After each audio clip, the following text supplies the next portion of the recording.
Welcome, of course, to our final third day of PyData London.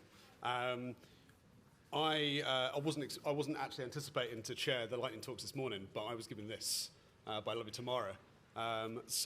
This wheel allows me to spin and select the name of the person from my lovely list of lightning talks right up here. For those of you who are unfamiliar with the formats, you have 5 minutes to talk up on stage. I will then start shooing you off the stage if you go over these 5 minutes. We have a lovely long list of people, longer than we have time for. So consequently, we've gone to the cruelty of RNGesus to make sure that we select people in a uniformly randomly fair way. Lovely stuff. Right, so without further ado, let me select our first Lightning Talk speaker. I really should apologize. Anyone who's photosensitive, just don't look at the screen while this is going on, because I'm not entirely sure that's legit. Kastub. Kastub? Always a good start. No. No. Kastub. No, fine. Right. The next one. Da-na-na-na-na-na-na-na. Katrina. Yay, there we go. So pretty excited to start us off here. My name is Katrina Reel. I'm on the CUDA Python team at NVIDIA, and I was going to talk a little bit about using Python on the GPU, and also about the Accelerated Computing Hub. We have a lot of educational materials there that you might find interesting if you are interested in using Python on the GPU. So the first thing I wanted to talk about is the landscape of Python on the GPU. And if you are wondering about what CUDA is, someone asked me what CUDA stands for. It's actually Compute Unified Device Architecture, which probably means nothing to you right now. But it is the way that you are able to do general processing on NVIDIA GPUs. But if you look at this Python ecosystem here, is quite large. We have everything from very large frameworks like PyTorch and Omniverse and Warp, all the way down to the runtime drivers, things like that. And so figuring out where to start and what to do, there are a lot of trade-offs that people have to take into consideration. And so as you move up this stack, you get a lot of expressiveness, you get the ability to use things very, very quickly and a lot of power, but a lot of times you lose the performance that you would expect from your GPU. So you end up in this strange situation where, do I have to make this trade-off? Do I need to go lower level, or should I stay on the higher level so that I can get my work done? But ultimately, what we want to do is push out this curve so that we get the same speed with the expressiveness, and we're able to do Python in a way that makes sense, in a very Pythonic way to program on the GPU. So, where do I start? Everyone asks me this all the time because it's like, how do I get started? Where should I look? Where should I go first? The first thing I'm going to tell people always, start with NumPy. The scientific stack is pretty much built on NumPy. It makes a lot of sense. People understand it. There is an equivalent to NumPy is CuPy. So you're able to get immediate GPU acceleration by just moving to CuPy. It is an open source project. And that has NumPy and SciPy support. Moving on from there, if you have drop-in replacements for things like pandas and scikit-learn, move over to Rapids. You have the ability to be able to use the same API using the things that you are aware of and have been using for a long time, and suddenly you have GPU acceleration. From there, people always ask me about writing CUDA kernels. My advice is, first, try not to, okay? And then proceed with caution. There are a lot of paths to success in building a kernel. The one that people are probably most familiar with is using NumCUDA in order to be able to create a kernel. And that's the one that we teach in a lot of our education materials. But you have so many options that you can go through. My advice to people is that there are thousands of kernels that have been written by NVIDIA specialists and developers that have been doing this a long time. Use theirs before you try to write your own. There's so many that are out there. And then, of course, just trying to tell people that CUDA knowledge is transferable. It's across language, it's across DSLs. If you understand the fundamentals of CUDA, it applies through all of these different pathways in order to be able to use CUDA. Focus on expressing your problem that meets your scientific or your business needs first, and then not worry so much about the implementation detail. and then pick the tool, basically, that you are the most comfortable working with at the level that makes sense to you. All right, so this moves on to how can I get started? The Accelerated Computing Hub is an open GitHub repository under a Creative Commons license that has all of our materials. If you were not able to come to the GPU Python tutorial a couple days ago, all of the notebooks from that tutorial are available in this hub under the GPU Python tutorial. They will have the video up from the tutorial in a few weeks. You're welcome to take these notebooks, follow along on the YouTube video, and you'll be able to learn everything that we covered during the tutorial. The other thing I wanted to mention is that we do have a Connect with Experts where you can talk to all of our wonderful NVIDIAns inside of working on all the frameworks and libraries that make your life hell. And we have everything from CuPy Numeric, CUDA Quantum, Python packaging and Wheel Next. We're going to talk about Qtile with Stephen Jones. Warp is coming up as well. And these are ungated. You're welcome to join us. You can ask questions directly to the team. And then last thing, I just want to make sure that people were aware that as part of PyData London, we are offering a course for free through our Deep Learning Institute. So using this code here, you're welcome to sign up for any of the courses that they have in their catalog. So that includes everything from NIMS over to basically writing end-to-end data science platforms, anything that interests you. So besides all the materials that are in the Accelerated Computing Hub are CUDA focused. That is where, that is my charter.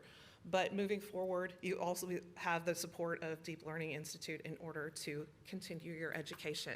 And please feel free to find me, ask any questions you like, and I'm happy to help in any way I can. This is clearly controversial. So I've just seen the title. I want you all to know I don't agree with the content of this particular presentation. I distance myself from Antonio. He's been a long-time volunteer here. He's given a keynote before. And, you know, I feel that this is very much a sort of a stab in the front.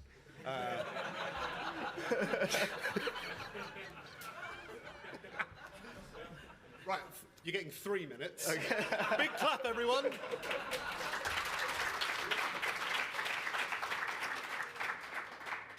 I can give this talk because I've been a long-term volunteer and a reviewer for PyData for a long time. So if the answer is yes, then I take full responsibility. Or not full, part responsibility. But really, this is not about boring. What I wanted to address is, like, sometimes people come and they're like, oh, I've seen this talk today. So last year there was a very similar talk, wasn't it? Like, you know, I wanted to sort of quantify that. So really not boring, it's repetitive. And we try to strike a balance. There are topics which are important, you know, in the last 10 years and have been important. So we need to have these talks. And some people come to PyData for the first time this year. They haven't been here last year. So, you know, are we having enough novel things? That's really what I want to address. But really, the talk's not about any of this. It's how I can do topic modeling in 5 minutes, because now we have LLMs. So I just did this on the train here. And here's an example of what I mean. You know, we have a very nice GPU talk this year. But last year, we had a similar tutorial as well. But, you know, who doesn't love a GPU tutorial? So one could argue that we should have one every year. PyMC is one of them. Everywhere I come, and then I code a longer tutorial, and then I feel good about myself that I know how to do Markov chains. I never use it at work, but I like it. You know? I attend all these talks. So I wanted to quantify some of these and how many talks are repetition or not a repetition on the same topic of the past years, and how many talks are novel. Over the years. So how do you do this? I have a slide saying joke with snacks. I don't remember what that was, but you can just laugh of my joke that I didn't make. So yeah, but what do you do? This is data science sort of 101. You get all the talks from the last 10 years, you embed it, you cluster it, you give nice names to the clusters, and then you calculate some sort of novelty metric, and then let's see what we get. And you do this, in the past, it used to take a long time to do these things, but now we have LLMs, right? You can embed with LLM, that's one line of code. You can give nice names to clusters with LLMs, that's one line of code. And we can get all the talks with LLMs because nobody writes scrapers in 2025, for goodness sake. You just ask an LLM to write the scraper for you. So yeah, after you get all the talks of 2016, 2025, you can get very nice topics for all the years. I'm not gonna bore you with all the with all the years, but you can see things like, what are the number of talks in MLOps? And if you came to PyData in 2022 or 23, you could have probably thought that the entire conference was about MLOps and things like that. But this year there was 0 talks about MLOps, so rest in peace, MLOps. But yeah, here's a little bit of what changed over time. In 2015, the main topic was how to tune your classic MLL. These are labels given by an LLM. I asked for snappy labels. And then in 2017, there was a lot of deep learning. In 2022, there was so many talks about data drift and fairness in AI and things like that. But now there's not much about that. And 24, 25, you can see like agents and RAGs and things like that. So how about novelty? So you can cluster, you can embed, and then for every talk, you can say, give me the most similar talk in the past years. And if the most similar talk is not similar enough, you can say, this is a novel talk. Right? That's my definition of novel. And if you do that, believe me, I'm not going to explain all the maths, we can see that, sort of 80% of the talks actually don't have anything too similar in the past. So self-high five review. And in the last year, so I did this, and then I looked at the results, and the culprit of the 20%, some of it was me. So I actually repeated a topic from 10 years ago. But that was it. Thank you for listening. My name is Jason Chow. I'm going to talk about reimagining wrappers around LLMs. So we love Gen AI, but so do our customers. Well, do our customers love us feeding them AI-generated things? This is an interesting question. And a post on Reddit that reads, customer service is dead. I hate the fact that you can't route to a human being right away. And it seems that customers get pretty frustrated when they can't talk to a human being. And there's a survey, a survey found that 60% of customers would prefer that companies don't use AI, and 53% of customers would consider switching to a competitor if they found out a company was going to use AI for customer services. So using AI, is not necessarily give you a bad reputation. And last year, the delivery courier DPD had some issues with their perhaps LLM embedded chatbot, and so it made it to the BBC that they disabled the LLM chatbot. So let me share with you a story of mine. A turn of event in my life caused me to explore value in divination, things like tarot. So, but before January this year, I was a strong skeptic of divination, like tarot card reading.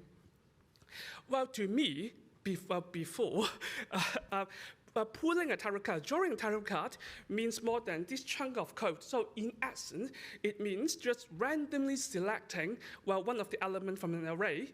Or if you prefer using a cryptographically strong random number generator, you can use secrets instead of random. So to me, it's as simple as that. But for the people who are into tarot card reading, there's much more into this. So in the kind of a random number generator, pulling a card means shuffling the card, build your connection with the deck, feel them, use your intuition to pull the card that most resonate with you.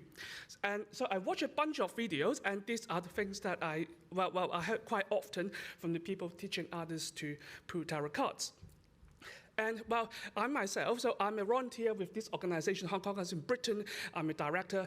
It's another name for a volunteer with legal responsibility. So I run community events for Hong Kongers who are settling in the United Kingdom. And so one of our community events, we have board games, and people play mahjong and some board games. But personally, I'm not good at board games. This is not something that I can contribute to. So I had a real idea of becoming a fortune teller myself by using by reading tarot for well, for event participants, but as I said, I had almost zero knowledge about tarot card. So this is my own tarot card setup. So it's a bit weird. It has a physical card deck, a tarot card deck, a computer, and a mobile computer.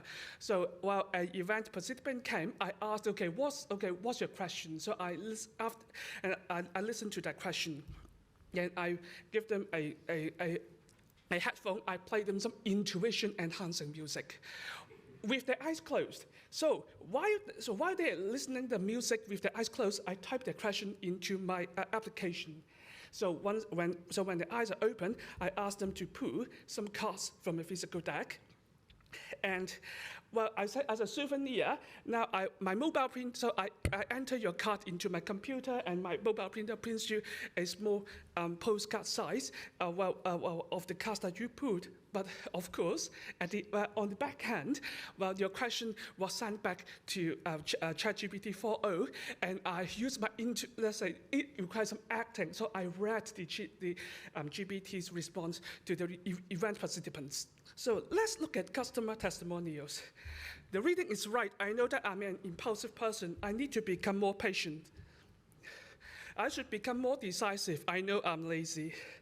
The card resonates with me. I should let go my ex and find a new partner. Wang Tai-sin, if you are aware, is a famous temple in Hong Kong for fortune-telling services. Told me exactly the same. So the GPT was on par with Wang Tai-sin, which is amazing. And more important, how many years have you been reading tarot cards? Can I book another reading with you next month? So before January this year, I was a strong skeptic. But okay, so before you want to try it yourself while pulling some card and sending it to GPT and offer advice to yourself, to your friends or family, so there's something that I have to tell you. Suppose I have this question. So my driving test is coming up. I'm not sure if I will pass, and so I send the same question. I iterated through all the 78 tarot cards, and also for comparison, I used the Book of Changed Hexagrams, which is an ancient Chinese text still relied upon to this day for Chinese fortune tellers. And I sent them to GPT, and I classify each response to three types of suggested actions: continue with the test, neutral, and cancel the test. And it seems that tarot card has a more just do it mindset. So it's more likely that, of course, there's substantial proportion of response that will ask you to be more, which are more ambiguous. So just so you decide yourself. But it seems that the Chinese Asian text is more conservative. It's much more likely that the Chinese text will ask you to cancel the test than tarot cards. So beware if you want to, let's say, really seek guidance from GPT after pulling tarot cards. So this is a distribution of possible actions that you will get. So my observation is this: wrappers around LL, or the wrappers around LLs might entail more than code. Consider connecting with me, Jason Chow. So by the way, I'm now looking for a full-time job. If you have any advice or know any opportunities, please let me know. Thank you very much.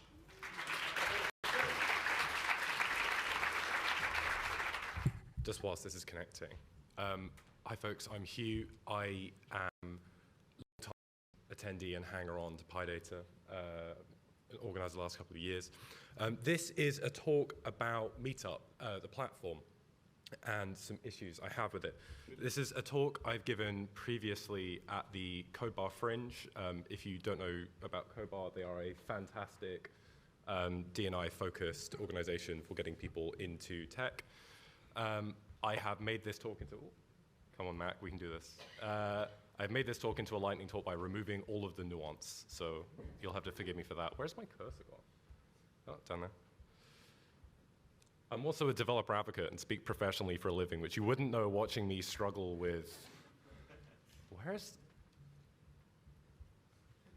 Okay, who needs speaker notes? As I mentioned before, I am a community organizer and I like to go to meetups. Here are a few of my favorites. There's this PyData one, I don't know if you've heard of it, and I organize AI signals. Don't worry, I'll plug it again shamelessly later.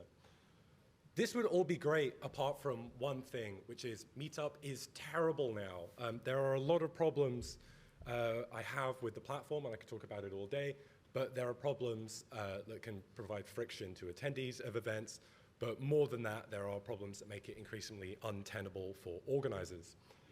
Here are just three. One being the platform is becoming less and less reliable. Meetup increasingly has data losses, which has pretty severe impacts for organizers who rely on these metrics. Another is the price. Meetup is now extraordinarily expensive, which is all fun and games if you're a sponsored Meetup with thousands of members. But if you're just trying to run a local board game group, you don't necessarily want to be paying more than $500 a year for your 10-person group. Finally, Meetup has recently adopted some extremely predatory pricing practices. If you see this red pop-up, proceed with caution, because if you already have a Meetup Pro account and you click on this and you say, yes, I'm interested in saving this group, don't delete it, Meetup, they will sign you up for 6 months of spend, and you can only cancel by contacting support. This is not good. There's a word for these kind of things that's been doing the rounds a lot lately. The wonderful Cory Doctorow, I got rid of that slide because I was cutting it down for time. So this is a word from Cory Doctorow which refers to the tendency for platforms which are driven to create a profit, gradually becoming worse over time as they no longer have to attract users and instead focus on making money. So, Meetup is terrible now. What can we do about it? I would understand that if you're sat in this room now as a person who doesn't organize a Meetup or a community, that you might not necessarily be interested in strategies for dealing with the degrading of Meetup's quality. But as you may realize, some of these are strategies which apply to other platforms that we've come to rely on, which also have become enshittified. Think Twitter, Facebook, Etsy, and so on. So, here's a few ideas I have for what we can do about this. But first, we need to think about what we need from Meetup alternatives or solutions. I think there are three main things that Meetup provide for me as an organizer that I can't do without. One of them is network effects. When I create an event on Meetup, it shows it to lots of people. I need that to get people to come. The other is tooling. I don't have a good system for managing lots of people's emails and contacting them, and Meetup does that for me. Finally, there's SEO. Meetup very wisely have kind of captured the namespace of community organizing. You're like, oh, I'm going to a Meetup, which means that if people are looking for events, they end up on Meetup. So for better or for worse, and increasingly for worse, people end up on Meetup when they're looking for events. So how can we fix things? We could up and move to a new platform entirely. There are a bunch of challenges in the space, some good, some bad, and some other alternatives like Eventbrite that all have various features and that Meetup has, and some of them don't. Luma is pretty good. It's not cheap. It was cheaper. It's now less cheap. But I think it provides a much better experience for attendees and for organizers, although that's just in my kind of anecdotal opinion. So we can up and move, but moving communities is very difficult, and all of these platforms run the same risks as Meetup of becoming worse over time. We don't want to build in reliance. We could try something called Posse. So for those who don't know, Posse stands for Post-Owned Site Syndicate Everywhere. This is a strategy for distributing content. So instead of going to a platform like YouTube or LinkedIn and putting all your content there, instead you maintain your own website, post your content there, and then federate it, almost like syndicate it, almost like a newspaper, out to all of these other platforms. So for example, you could maintain your own website, post your events there, and then post them on all of these other platforms to attract people into your website. Finally, collaboration. This is, I think, the most important part of being an organizer. If you want to run events, you should be collaborating with other people that run other events, even on different topics. Cross-promoting people's events, sort of sharing their events with your audience and vice versa, is a really good way to do without the network effects of these platforms and to reach new audiences without having to rely on an algorithm. A good example would be we are collaborating with the Women in Data Meetup group. I think PyData have done that previously as well.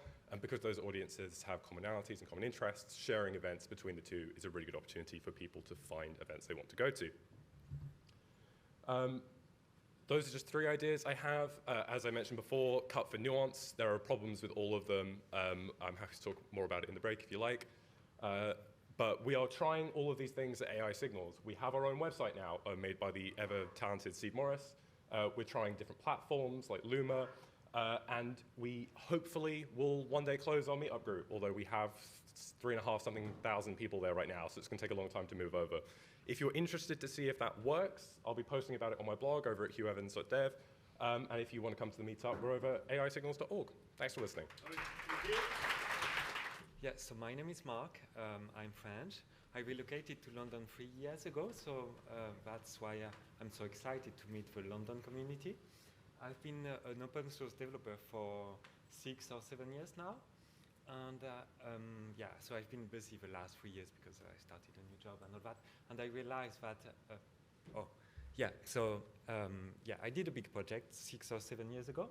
And I realized that I did not communicate enough on it the last 3 years. So so this is me. You can connect on LinkedIn. This is my GitHub profile. And so these are the talks for today. You can, well, if it's a bit fast, you can go back to them. So I'm going to talk about Jupytext, right? So Jupytext is about Jupyter notebooks. And it's going to give you more access to your notebooks. Okay, so Jupyter notebooks are great. I think most of you use Jupyter notebooks because it's really so useful. And Jupytext is about extending your access to your own notebooks.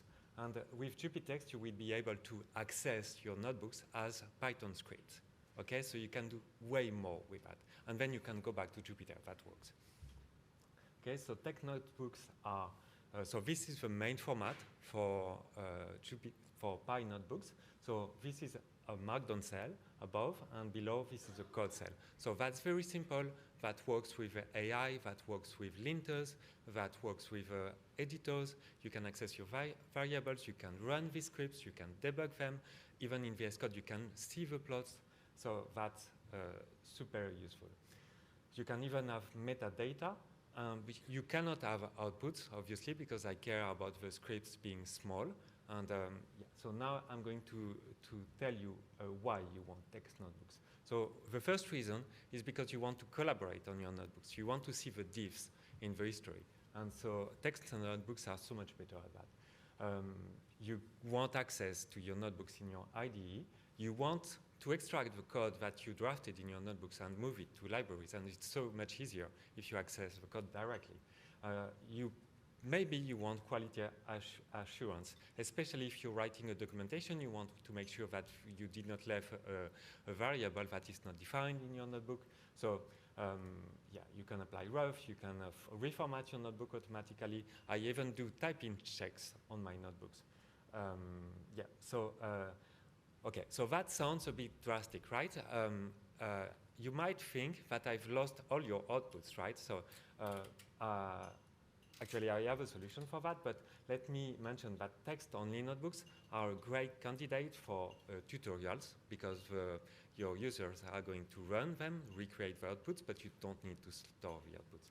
And they are also a great fit for documentation where the outputs are going to be generated when you compile the documentation. But in fact, what I think you should be using for your daily use case are paired notebooks. So paired notebooks are one document and 2 or more files. So there's the IPyNB document that you are so used to. And then in the same folder or at a different place, you can choose that, you have a Py notebook. Okay, and that's the same document. So you can open either file in Jupyter. And when you save the notebook, Jupyter will update the 2 files. Of course, you can also open the Py file in your IDE. You can change it. And then when you open the document in Jupyter, it will see the changes. Because what it's doing, it's loading the input cells from the Py script, and it's loading the outputs from the IPyNB document. Okay, so you can edit whatever, and then the changes are picked up. The synchronization happens actually when you save the notebook. So if you don't go back to Jupyter, you might want to use either the command line to synchronize them, or the pre-commit hook, or a plugin for your editor. Okay, installing is as simple as pip install Jupytext, and then you need to install in the environment where you run Jupyter, and so you need to restart Jupyter, right? Jupytext is also a plugin for Jupyter. When you install Jupytext, you get very little change on Jupyter. It's not invasive. You don't need to switch to a new interface. The only two changes are that you get a notebook icon for Py documents or Markdown documents or QMD documents, and then you get a Jupytext menu in Jupyter. So you get this new thing, and so yeah, you can pair. The most useful functionality is to pair your notebook. So you open your notebook.ipynb, and then you click on pair with percent format, and that will save the notebooks to two documents, and the Py and the ipynb. You can also do that through a configuration file. So jupytext.toml, you put the two formats, and then every time you edit one of your notebooks, it will update the two files. You can create text notebooks with that menu as well, but I believe paired notebooks are what you want. And if you work with text-only notebooks, you need to do a right-click to open them as notebooks, unless you run this command to make them open with a notebook editor by default. Okay, Jupytext statistics. Jupytext has been around for 6 years. We support more than 30 programming languages. Well, you know that Jupyter supports something like 80. I support only 30. We have almost 100 contributors and a few downloads monthly. Compatibility, so Jupytext is not invasive, and the objective is to provide compatibility with as many programs as you might want. So obviously it's compatible with the full Jupyter ecosystem, especially Hub, and it's trying to be non-invasive. So if you install it on your Hub, people who don't want Jupytext, they should not be bothered. It works well with Jupyter Book. It works with VS Code, especially VS Code recognizes this format, the percent format. Works with Spider, who invented that percent format more than 10 years ago. It works with Quarto, RStudio, Pandoc, and also with pre-commit frameworks. And as I said, it works with any code quality tool. Can I just share the name of the second project? Yes. Thank you. So that was my first open source project. I have a second one, which is, so Jupytext is something you need. My second project is something that is fun, and it's about showing tables, right? So you all work with data frames, right? And you might have the impression that your data frames, they have too many columns, and you don't get to see all the columns of your data frame, or you need to scroll a lot. So what I did with this ITables project is I provide a wrapper for the data tables JavaScript library. So your tables, you get something that is interactive like this. So you have pagination, you have search, you can sort, and much more. You can download, you can have a look at the documentation. So ITables work in Jupyter. It also works in HTML. I have a Jupyter widget. It works in Dash applications. It works in Streamlit, in Marimo, Shiny, and Quarto. So this data table library has many options. And so I tried to expose them all. So that's it. Thank you. Thank you very much, Mark. Right, so this is a bit of a basic talk.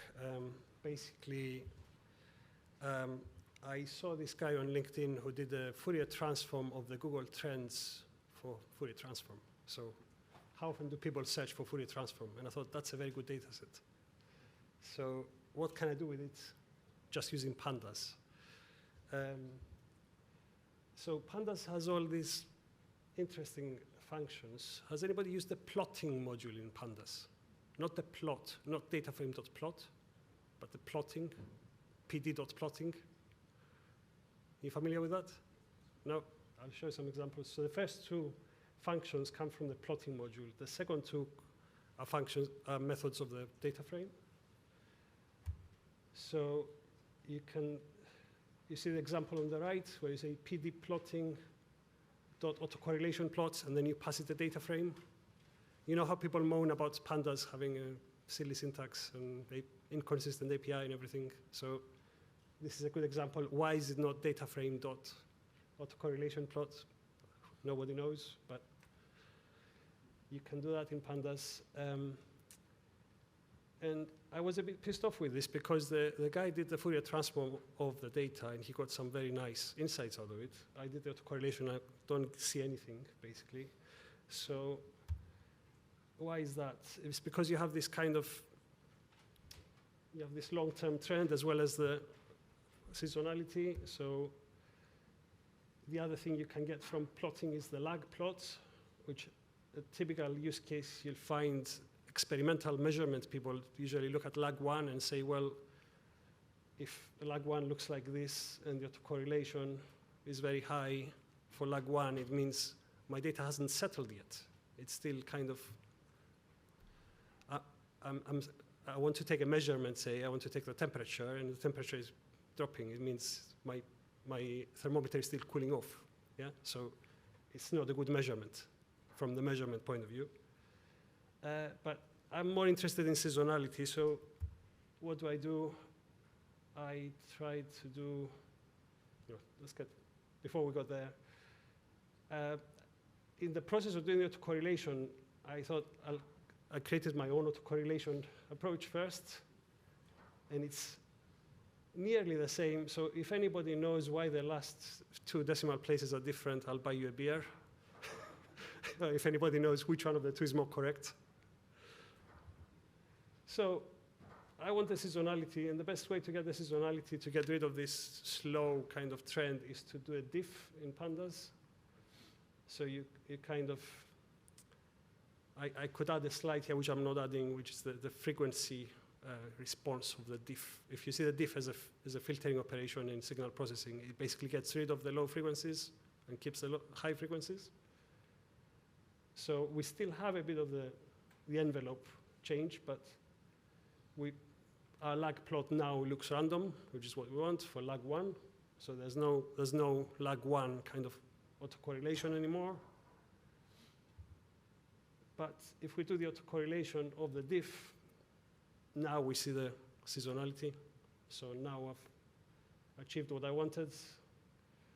And there's interesting that there's like a twin peaks. You have the people search for Fourier transform every 6 months, but more people search for Fourier transform every 12 months. And the insight of the guy who did the Fourier transform of the Fourier transform trend was that this is dictated by university courses, because you only Google for Fourier transform when you're doing about Fourier transforms in a university course, and that might be every spring or every fall or whatever you want to call it.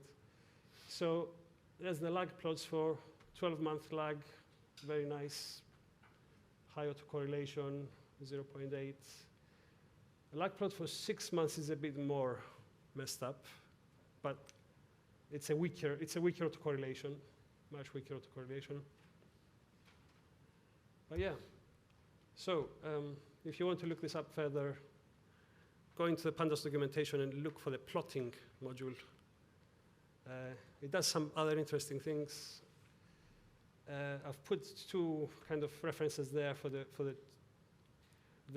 NIST reference is more how people use the autocorrelation of lag 1 to say, is this a good measurement in that context? The random processes one is more where I'm coming from academically, where we have periodicity, but the signal is not properly periodic, it's quasi-periodic, so the autocorrelation comes handy there.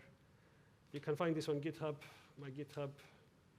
And yeah, it's inspired by Kunpeng Liao. Thank you. Thanks to him for the inspiration.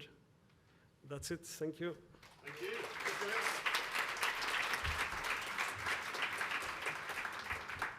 Thank you so much, Troy. We'll try to compress within 3 minutes. Bear with me, thank you. So it's a supercharging Power BI with a Python. So why to combine these 2 powerhouses?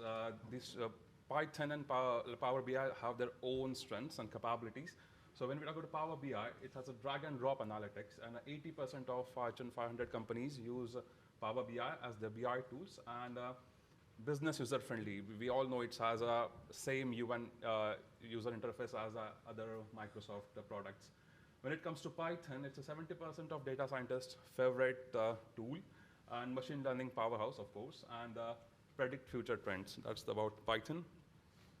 What can we unlock while combining both of these is predictive analytics, forecast trends using profit models, machine learning, calculate the churn probability, and in the direct BI reports directly. Advanced visualizations again, can create a custom plots beyond the standard visuals.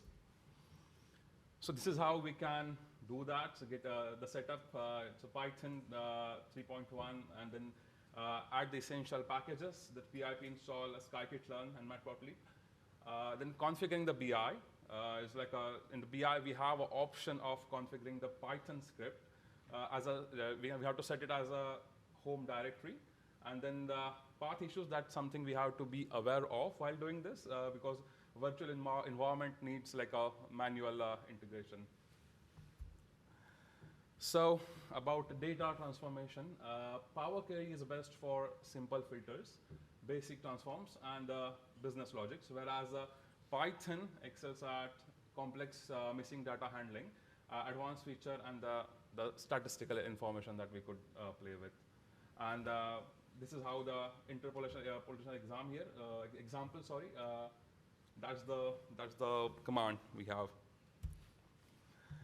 So for the machine learning integration, we have to train model using the Jupyter, the scikit-learn, then export the model using the pickle file, load into the Power BI as we already integrated the Python script with it, and then visualizing the results over there. And the custom visualization magic is like a good, it's a high DPI plots and presentation when it comes to presenting to your clients or the management team, whoever it for. Advanced chart types, we can use the chart types that are available in the Python and the Power BI, and the custom styling as well. So there are the performance tips, chunk large data sets into the batches when we do this, and it also like deployment checks ensure the consistent Python environment to be there, and security awareness, data transfers via CSV files. And then the testing as well, when we, to be done debugging the VS Code. That's it, that's me. You can contact me for more details. Thank you so much.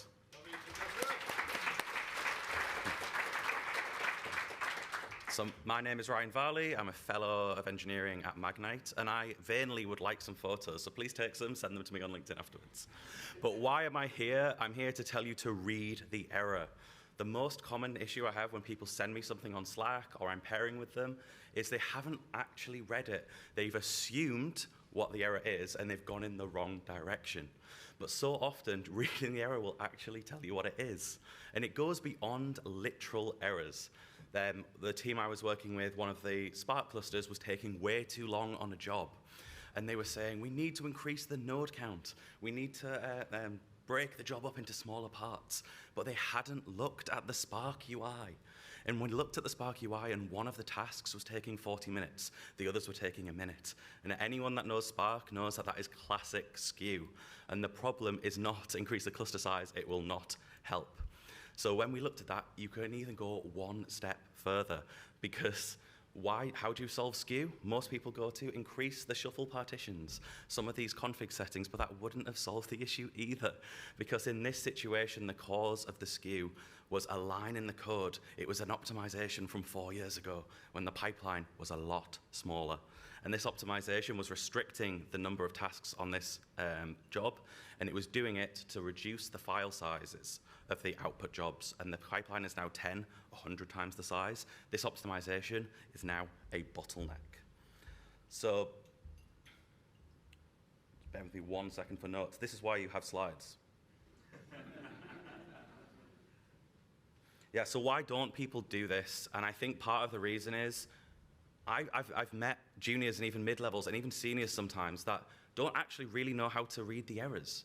They don't know how to read the Spark console. They don't know how to understand what's going on. They don't know how to use the debugger in your IDE. And this is so important. I really want you to spend the time to learn this if you don't already. Ask one of your team members, look on YouTube, find me after this talk, and I'll talk to you about it. So if you do that, what you'll find is you'll solve the real problem, you'll learn more, and you'll develop better instincts and intuition. And if you ever want to sort of develop into like a staff role, people always talk about things like you need communication to have more impact in the business, and that's all important. But you also need really strong technical skills and insight as well. So my main tip for being a better developer is to read the error and understand why it happened. Thank you.